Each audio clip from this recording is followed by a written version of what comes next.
Hello all. In previous lectures, we have discussed number system, their conversion.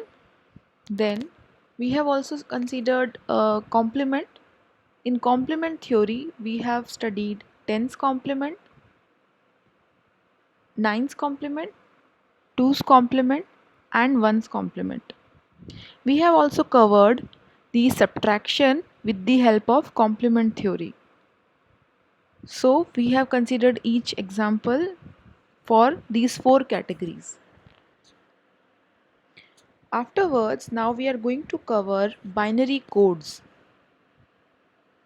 So, in binary codes, we will try to see these four categories, which is weighted, non-weighted, error detection, and alphanumeric codes. In weighted code, we will see categories wherein I have written over here two categories, 8421 and 5421.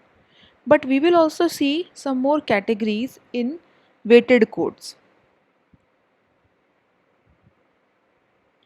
Then we will also try to cover non-weighted codes.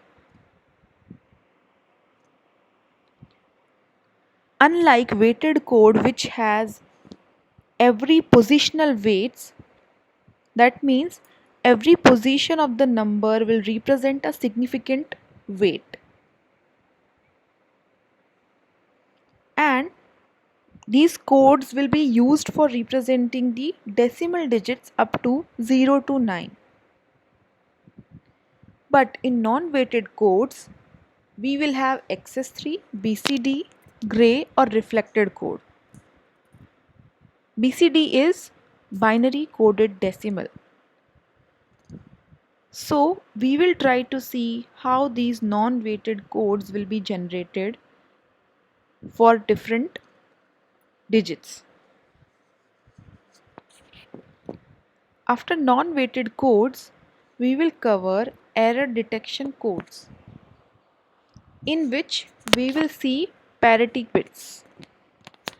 In the concept of parity bits, we will try to see two kind of parities, which is even and odd.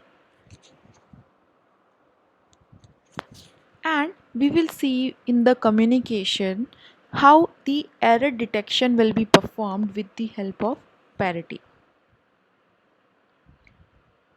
Afterwards, we will also try to see alphanumeric codes wherein the ASCII code will be developed. In ASCII code, we will try to see the code conversion for different alphanumeric. In all these four categories, we will try to cover the examples so that the understanding of the codes as well as their conversions will be much more clearer.